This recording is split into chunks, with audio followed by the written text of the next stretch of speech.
This podcast is made possible by the generosity of listeners and viewers like you. Kindly consider a contribution through Patreon or PayPal. Links are in the details box. Any amount is appreciated. And follow us on social media. We're on Facebook, Instagram, and Twitter.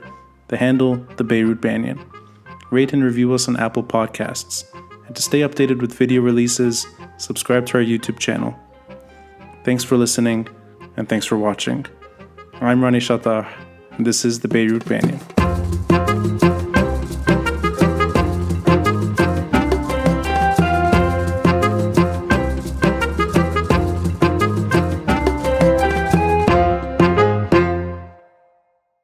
Fadi Makki, welcome to The Beirut Banyan.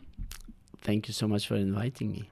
I'm pleased to have you with me this evening for two reasons. The first is my interaction with you in person has been really positive, to the point that getting to know you, the evening I met you, following a lovely concert at the Sarai, and the garden in the middle, the plaza within the Sarai, you in a way initiated, I think, a more personal, friendly interaction with me that it's hard to find in politics. And that's because you were not really talking to me about me. You were talking to me about someone, at least you knew in multiple ways, my father. And I was drawn to what you were saying. So this really made me more curious to get to know you better, both as a friend and your political journey. The second reason is because you have a lot of patience. You listen to me send you a 3-minute voice note, 2 separate ones, being a bit hard. I think when I listened to it again, I was a bit tough, and your response was so gentle and so patient and so measured. Like, you know what? You're the kind of person I need to talk to about these difficult subjects. So those are the 2 reasons I want to thank you for coming here tonight. It means a lot to me. It's reciprocal in every single way.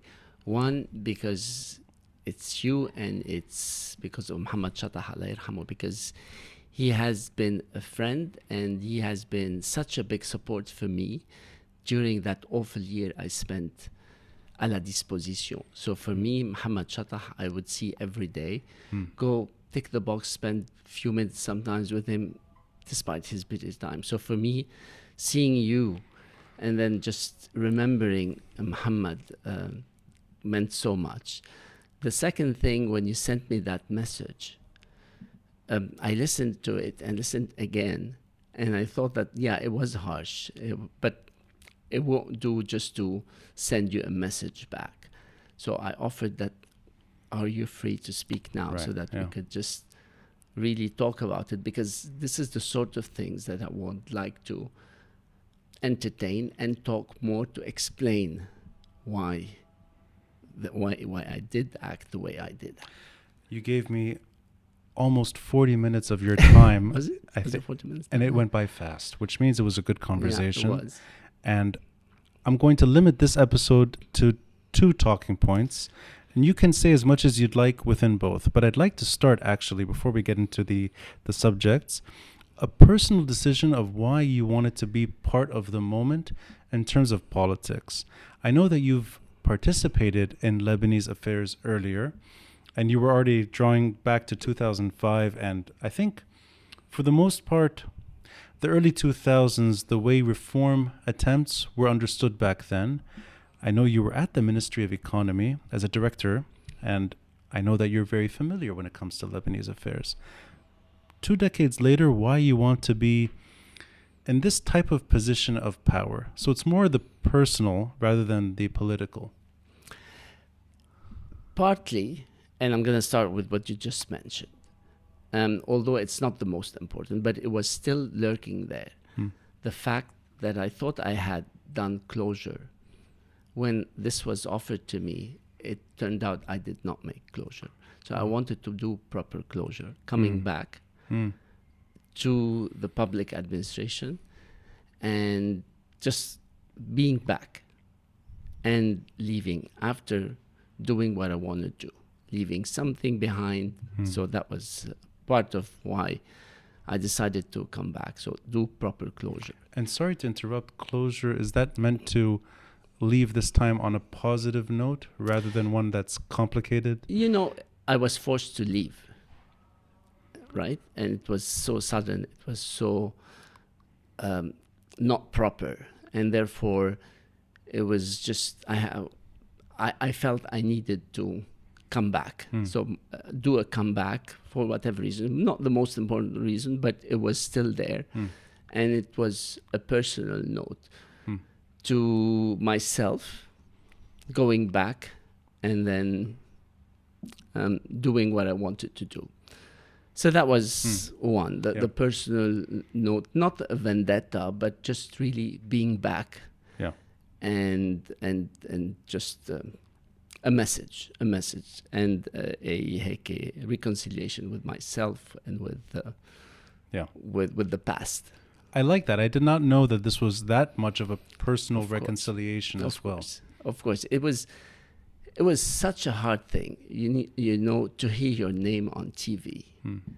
You are mise à la disposition. Just for me, it meant the whole world was ending. Just those few seconds where literally I was watching TV and hearing my name with all the surprise that this brought was just amazing. And then family, the whole thing, the whole year was awful. And your dad made it so much sweeter in his presence, in his availability for me during that period in the Sarai. So I'm glad you're sharing this with me. I wasn't aware of how close the friendship was with my father. I want to note that from what I've read, and this is some secondary sort of reading on my part, that even though it's closure, you also won a case against the state. صح. So at least there's صح. that صح. to your credit. صح. And actually, I got that case and submitted my resignation. And there started another episode. They said, no, we're not letting you go. Khalas, we'll resolve it. We'll find a way to keep you. And I said, thank you, but no thank you. And I remember seeing Saad al-Hariri, who invited me after 1 year. He said he wanted to hear what exactly happened. So he listened. We spent kind of an hour and a half talking. And then at the end, he said, now I understand what happened.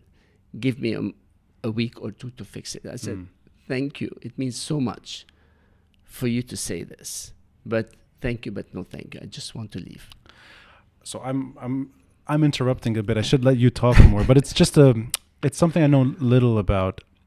As a director within the Ministry of Economy, to now becoming a minister, albeit a separate portfolio.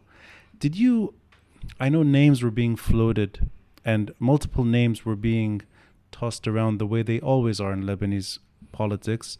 Your name, in a way, showed up towards the end. Yeah. If not maybe the last name to be confirmed. True. Was that could you imagine yourself before that being a minister for the moment, and is it something you were hoping for or in a way pursuing? I did have an exchange with the Prime Minister Friday evening. I was in DC. It was kind of saying that perhaps that could happen, and he mentioned that there's a chance this might happen, and that the duo would not veto my name, but he's working on it. So that was about 6 or 7 p.m. It was probably 2 or 3 a.m. Lebanon time. So early. And then went to sleep. Khalas, nothing happened. And then Saturday morning, I got a message from the Prime Minister saying, send me your bio now.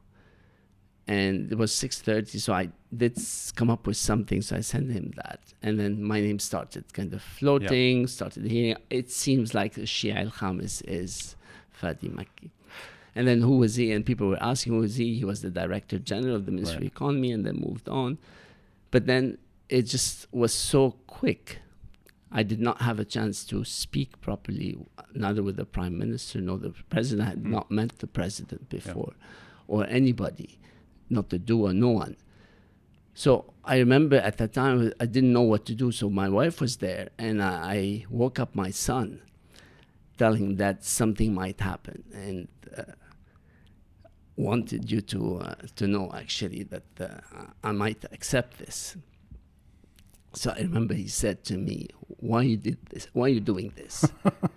And I remember it was a big surprise, and I said that for several reasons. So I did mention that en passant, but it was actually with the twins that we sat together, and I explained two other reasons. One of them, if this is the government that's going to make a difference, because there was so much hope, right? Yeah. So there was a new government, عهد جديد. There was a new prime minister with a lot of legacy at the international scene. So everybody was waiting. It was an end of the aggression. So there's a lot of hope. And I thought, I want to be part of this. I think I could play a big role. So that was one reason. The second, more technical, professional, was I said, I've been doing this for a living, admin reform, for the last 20 years, ever since I left government in 2005. And then I remember, like I was telling them, I worked for Booz, I worked for Cisco, I worked for the FIFA World Cup, I worked for many other, and at the end I was with the BCG, where I was doing public sector reform, I was doing behavioral science at the end, but a lot of reorganization, transformation, strategy, implementation, execution, change management. So this is the work essentially of OMSAR, of the Ministry of Admin Reform. So this cannot be better in terms of a portfolio of a professional kind of career. You know, from my side, I'm attracted to anyone that succeeds away from politics and has a fruitful career that can bring them back when it's required. And the truth is, you've excelled quite a bit in the last 2 decades, to a point that it's almost a difficult decision to make to come back, even though a hopeful time, but an uncertain job and a very turbulent type of political landscape, even though it's measured by positivity more than negativity. And what I mean is, I know what your son is talking about. I understand. It defies logic sometimes, but it's a decision that I respect. And 20 years later, Lebanon has changed in many different ways. Beyond recognition. Particularly the public administration. Yes. Which I thought I knew and knew well. I thought I was one of the few who know the administration very well. And therefore it's going to be easy. I'm going to have kind of a big focus on the technical thing. Yeah. And I think now a Minister of Administrative Reform can flex their muscle more than 20 years ago as well, for the better. In other words, yes and no. We'll get into this because So to lay it out, the two topics I want to discuss are the actual work involved in the ministry that you represent, and perhaps your preferred legacy, if you can see one, in the next 8 months, knowing that this is one of the shortest governments. You just arrived 7 months ago and you're leaving perhaps in 8. That's very fast. But to focus on what can be achieved. The other subject is the more delicate one, and I won't spend too much time on this, but this is really, I think, the reason why we're sitting here today. We opened a subject. I opened one. You didn't. You responded to one very politely and gave me the opportunity to pick your brain further than WhatsApp. Going back a bit in time, even though it feels like history now, but it's not that long ago, you were on the news. Maybe in ways you wouldn't want to be. I would assume probably not. And I don't think everyone understood the decisions because no one really can read your mind. And a lot of assumptions were made that simply don't add up. And you've clarified it to a point in several outlets. I saw you in Al Jadid, I think the day after. And you've been on a podcast or two since. So I know you've made your case. But I want to understand in retrospect something you told me over the phone, which is important. I heard in your voice that you felt in your heart this type of decision to walk out with the other 4 ministers. After The other four. Sorry, yes, after the other four ministers that all represent one community, with yourself included, that this was to offer a space for long-term reconciliation and less to do with the actual ministerial statement, or for that matter, what was said in the end. And the reason I'm saying it this way is because I've understood that you are largely content with the way the statement was issued at the end. And it may even reflect more what you wanted to begin with.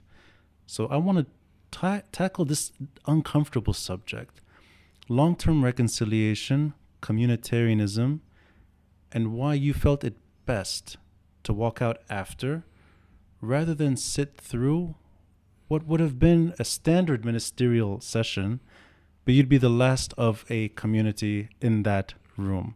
I hope I'm addressing this the fairest way possible. And anything you can add to it, or we can dissect what you want from this. Look, Ronnie, I did feel I have a role to play. I'm someone who's bridging between the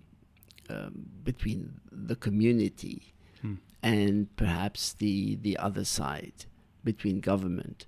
Of course, the community as such has its own representative, the two major political parties that represent in no small way, in actually the biggest way possible.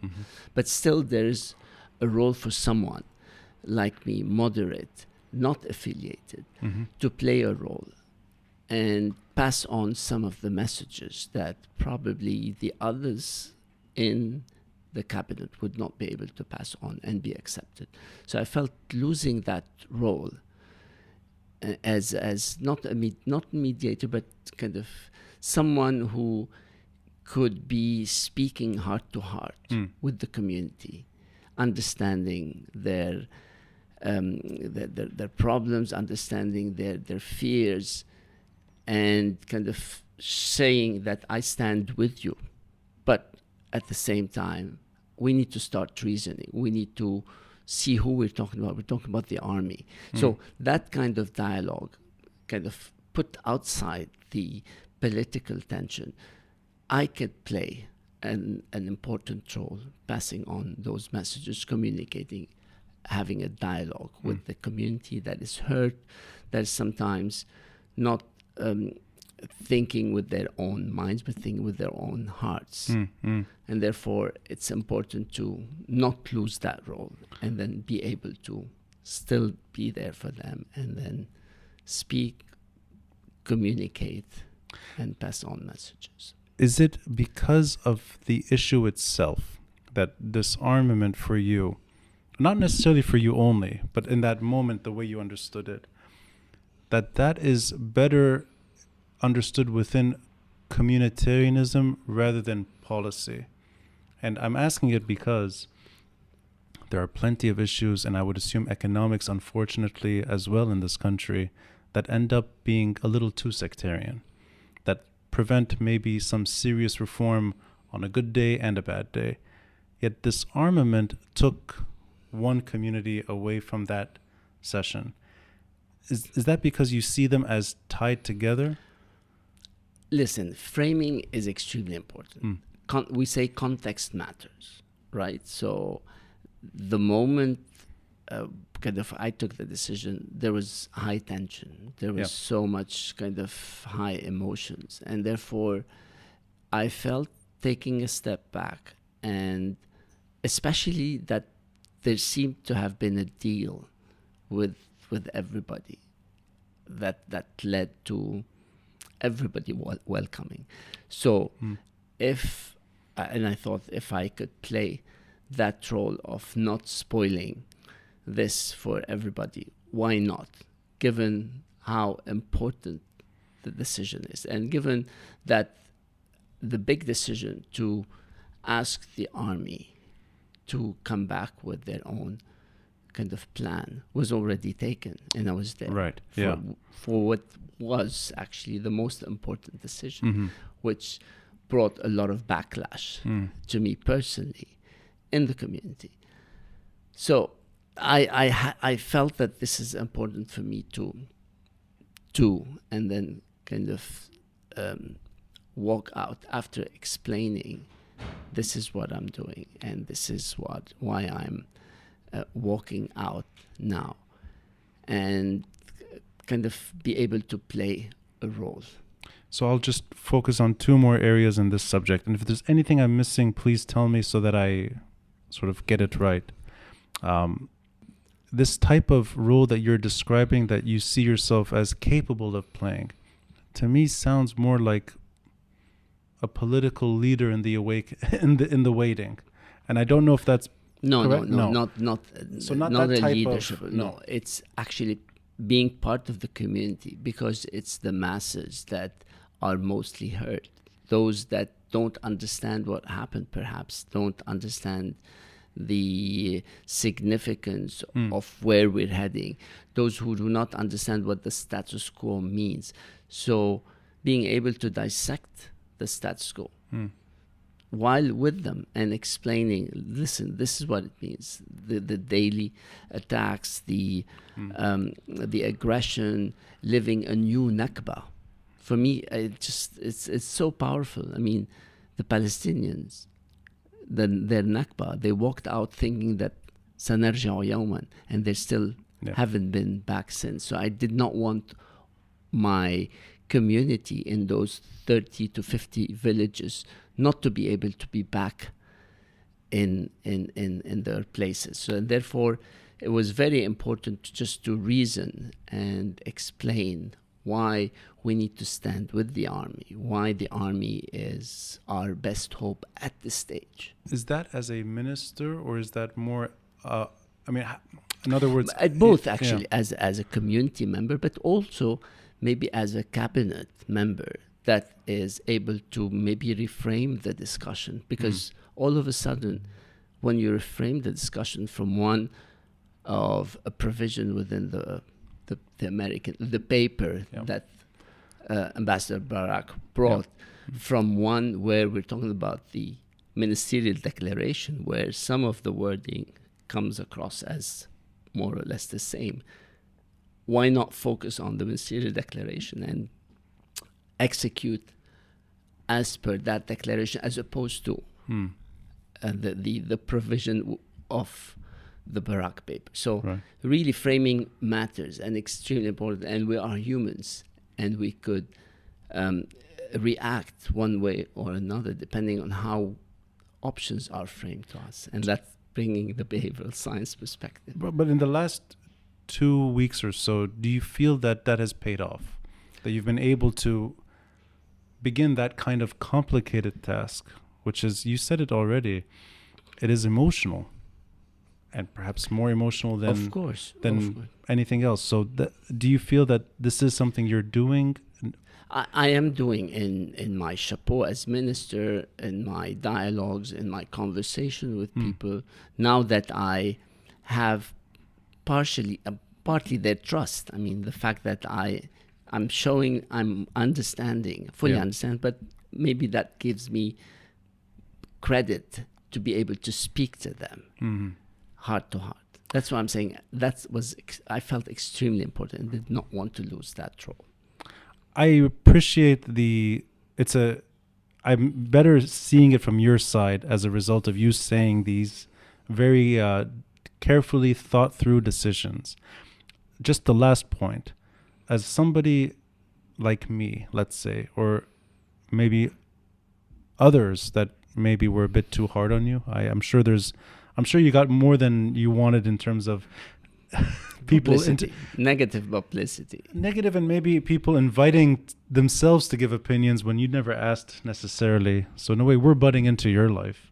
That it at the surface appeared like one of two things had gone wrong, and the first, I think, can be dismissed, that you felt threatened, and I've understood from you and from just what we've seen play out, this has nothing to do with that. This is a personal decision on your part and something you believe in. The other one is that this is unfortunately re-legitimizing the sectarianism of one group's weapons. Not it's clearly it wasn't about the Palestinian armed factions. This had to do with Hezbollah, and that because of that, it remains one of a almost hijacked issue that even the last or the fifth minister from that community at the end felt the need to walk out, albeit after. That's how it appeared. It's taking a step back.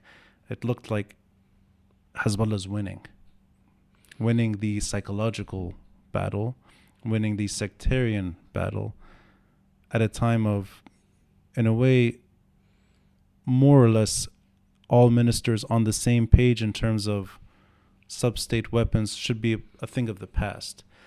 So is there anything you can say to that?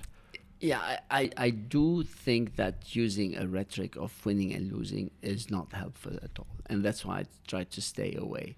It was a decision that gave both sides enough to go celebrate about the decision. And that in itself is necessary. And the biggest winner was the army, in my opinion.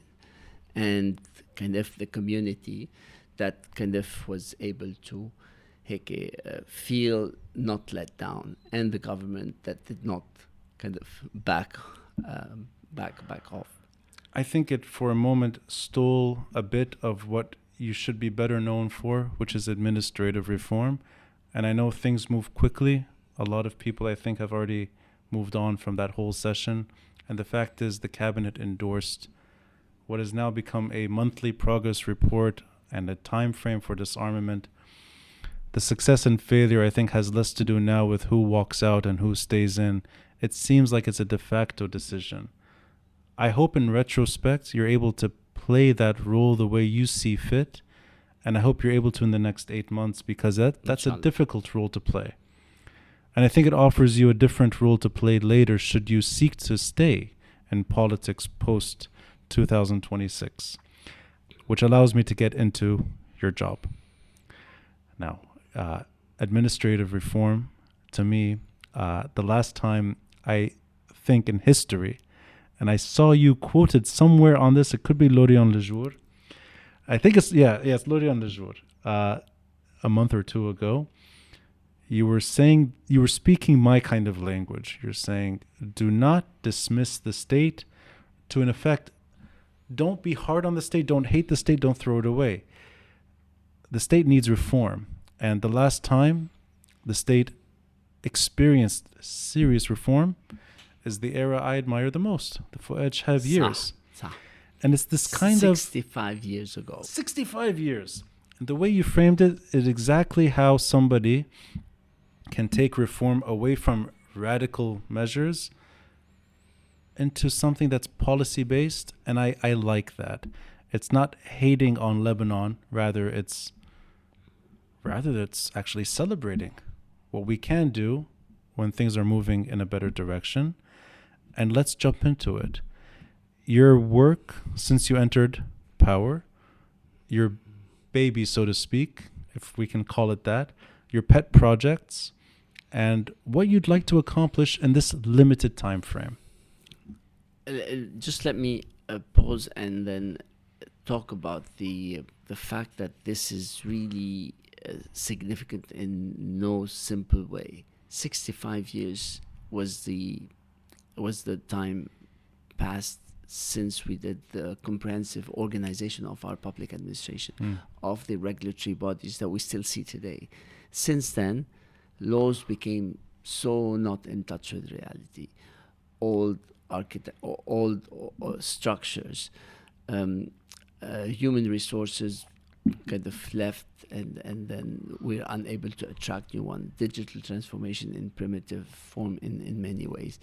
So we have a golden opportunity to do it.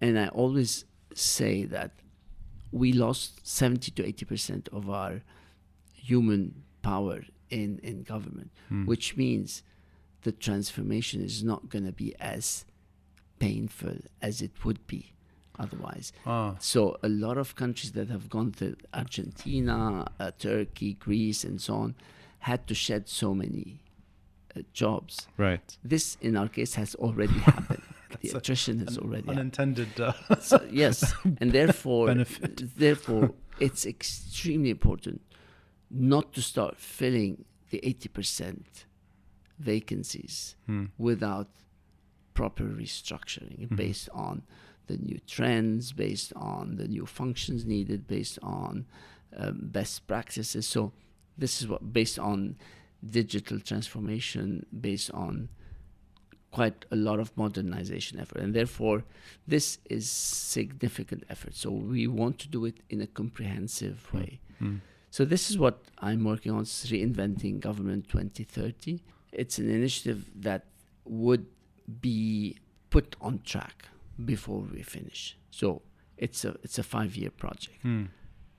We're not kind of doing one ministry reorganization. It's Right. doing the entire landscape of government, meaning the 3 levels typically that you find in any government. The policy making bodies, meaning ministries, councils that do policy setting. The second layer, which is الهيئات الرقابية, so regulatory authorities. Okay, so also these need restructuring. And the third set of organizations are what we call the operational or service delivery units. So it could be SOEs, state-owned enterprises, it could be private sector that have been entrusted with a public function, and therefore we need to reorganize properly. Now, the way we're doing it is in 3 phases. The first phase, this is what we started doing, is what I call stakeholders aspiration, where we stop and listen.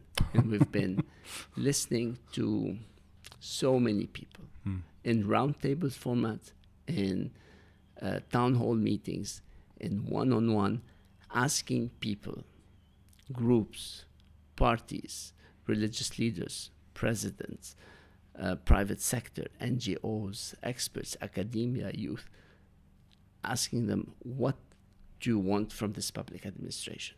What are your priorities? What do you see went wrong before? What do you want us to work on? How do you see the basic principles? So we're working on this, and we've done about 30 events. We're going to hold more than 70 events. So it's a bottom-up approach. It's the first time ever this is done. So at the end of this first phase of stop and listen, what we would hope to achieve, 3 things. First is a new vision for reform. Second thing is a new social contract or manifesto or declaration or charter between the citizen and its public administration. And therefore, it's a new way of looking at rights, obligations, pledges, commitments. So this is kind of big in many ways. So it's also first time ever that we think of reestablishing that relationship, that trust. But this is a 5-year endeavor that extends, I guess, I mean, it's meant to be built in whether you stay or not in another government. Are there any, and I hate to say this because it sounds superficial, Quick wins. Yeah, that can maybe something that can make up for lost time, and that's... So just on that first phase, which ends in October, we are supposed to have finished the listening, because that would give us ammunition, guidelines, principles to go into the actual blueprint, the new blueprint of the new restructuring, meanings merging institutions, abolishing others, maybe coming up with new ones, but strengthening the governance of all.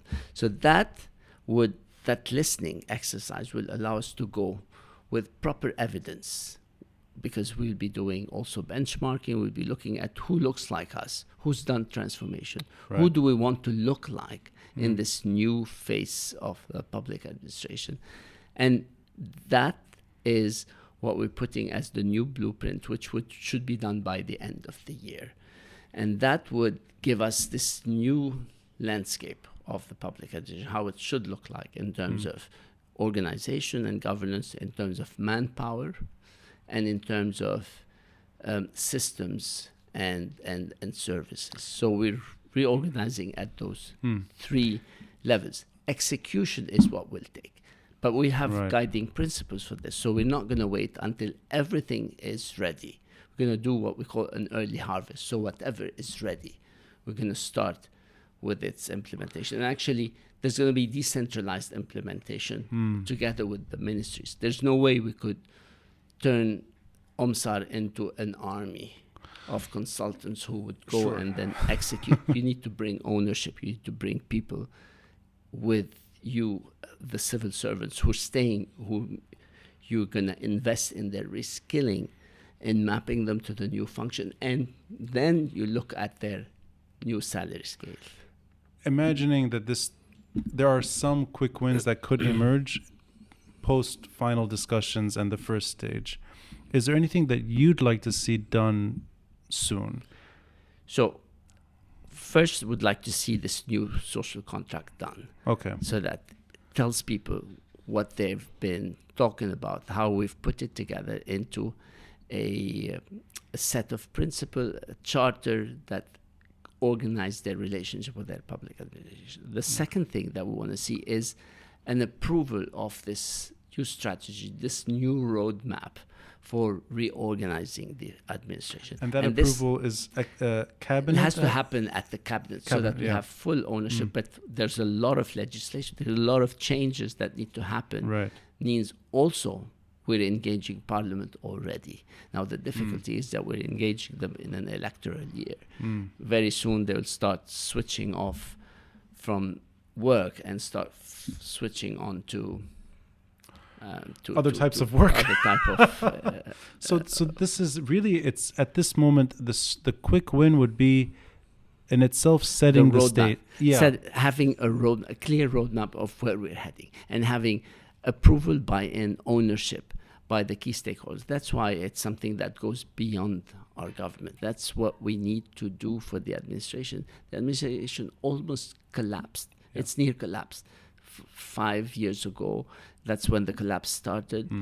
But it continued, and now we have kind of really what we call عم تشتغل الإدارة باللحم الحي, with really bare minimum. And those that are saying, we talk about corruption, but we talk a lot of competence as well. Those who manage to stay and keeping the administration from falling apart, these should be thanked and should be given a role in the new administration.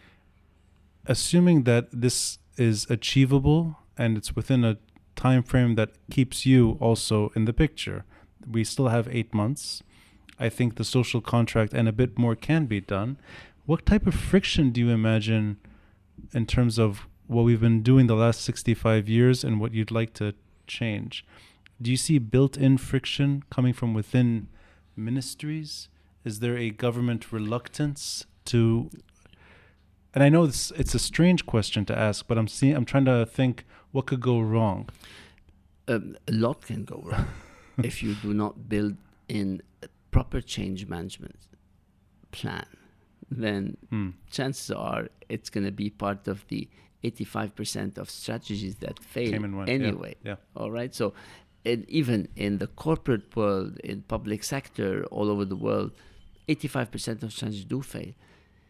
So resistance, not thinking about the human factor, not thinking about the budget, not thinking about the plans, not thinking about detailed implementation. So there's a lot that could be wrong. That's why it's important to have a clear roadmap with clear kind of milestones, but also have a clear governance that's going to be implemented. That's why OMSAR will have a key role into in becoming some kind of a transformation office. And that's the beauty of OMSAR, that it's agile, able to attract funds and bring in kind of the force of change working across multiple ministries.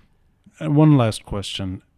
Does this require initial strategizing, or to some degree being completely on the same page with other ministries too? So in the phase 2, which is reorganization, we'll be working very closely with every ministry, although the way we're planning to work is by cluster. So it probably more than one ministry sitting together in a cluster, in a social, in the public function, in the environment, in the energy, in the finance, in the economy, in the industry. So we're gonna do some clusters that work across 3 levels. So we reimagine the policy making level of ministries. That's why we talk about merging, abolishing new entities and so on. Then thinking what could be the regulatory role of the government, especially if we're trying to spin off a lot of the services. So that means you need to strengthen the regulatory function and get out of the operation and the service delivery, which is better delivered by maybe private sector, but while maintaining the strong regulatory it's almost function the of the state. inverse role of the Minister of Finance, who is a portal for every single issue in the country. You're becoming, in a way, it's almost the remedy to the problems that exist in governance, and it's probably the hardest task long term, which is reforming what has become an unfortunately unrecognizable way of doing business too. And the reason I appreciated your reference to Fouad Chehab and the way you see administrative reform is that it's 2 things. You're looking at the only time the Lebanese state played its part correctly. One of those few moments where geopolitics was, in a way, taking a step or 2 back, and reform measures were being at the forefront. There's no other window other than the Fouad Chehab years. And that you see yourself as able to do something, which is good. This is not a backseat role that you're just, in a way, you're not a career politician. You are coming back from Booz Allen. BCG. BCG, and I always before that I was with Allen. Yeah, but even like I've always confused them, and fortunately you've been in both, or unfortunately, but this is not an easy task, and I'm glad that you still see opportunities to play a constructive role in reform, but also in other things too. And I assume the larger picture story that we've all dealt with, and now it's hopefully coming to a close, the long-term battlefield role that Lebanon has played since you left governance 20 years ago. If that's to properly end, this is all we should be talking about. The other issues become, in a way, obsolete. 100%. That's why we need to shift now gears. We need to shift the effort to focusing on what can be done before the attention is turned into elections. So that's why it's extremely important to work on this, because that's what we're best at. This particular team that is this government is probably one of the best we've had in decades. Like this number where like best people in the right position and so on. Qualifications are very high for any country. It's quite a good group of people working together. Yeah, and therefore, if we're kind of focused on security and politics and military, that's not us. Yeah. We're not best positioned to do it. I agree. And I think for better or worse, as long as that issue remains, things like those cabinet sessions and those moments in time will continue to interrupt your own work, unfortunately. I'd like to see those part of our past. Fadi, is there anything you'd like to add? Something that maybe the average Lebanese listener doesn't really know about? So we would like to earn the trust of the citizens. And unfortunately, we don't have a lot of touch points ourselves as OMSAR with the citizens. We are an enabler ministry. We work to support other ministries. The only thing that we did but collapsed at at some stage is the single platform, the single window where we explain to citizens the forms, how to get services done. But things have changed since then, because now we need to think of digitally transforming these services. So we have a big role to play, and we're looking forward to re-earning the trust of the citizen, which was lost over the years. We have another set of stakeholders to win their trust, is the international community, and they're key in providing funding for the effort. We cannot do it on our own. We could think creatively of bringing private sector and regulating them, but there are structural difficulties that make it essential for us to receive funding from the international community. And for these, we need to win their trust. And the third group that we need to win their trust is, as Ministry of Admin Reform, is my fellow ministries. Because again, we were very active, very dynamic before, in like 5, 10, 15 years, where we were on the cutting edge of transformation. We did a lot of things. But right now, once the ministry almost collapsed 5 years ago, we also need to earn their trust and support them in many ways. So that's an incredible task. The trust of the average citizen, of the international community, in terms our of fellow and your own minister as well, Fadi. Good luck. If you ever need a therapy session, you're always welcome to come back. No, I wish you the best of luck in a very difficult task. But I think things are moving in a better direction. Yeah, and I'm hopeful that things are moving in the good direction.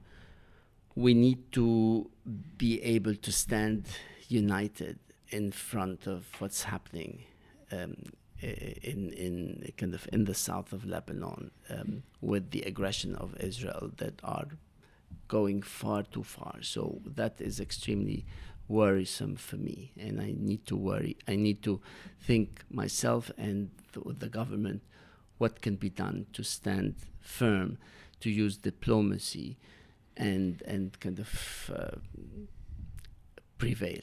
Worst case scenario is us going back to the 1990s, where the Israelis are in the south, there's a militia beyond state control, and we're waiting for another generation. I think that would be the worst case scenario. I hope we never return to that, but I'm looking now towards the future, and I see, and even when things are contested, the universal understanding that Lebanon has to function on its own is in itself a positive direction. And I think diplomacy favors us and that type of you know, even the declaration, the Barak paper, talk about self-defense. This is something that is sacred. We need to make sure that this is preserved, and we want to make sure we are able to really reestablish our trust with the international community. We are kind of establishing our legitimate rule over our borders and really get rid of occupation, stop the aggression, and then go back to being the kind of the primary rule of law enabler. I hope so. Minister Fadi Makki, thank you for your time. Thank you so much. I appreciate it. Thanks. We did it. Thank you. Thanks for listening and watching. And a friendly reminder to support this podcast by contributing through Patreon or PayPal. All links are in the details box. Until next time, I'm Rani Shatah, and this is the Beirut Banyan.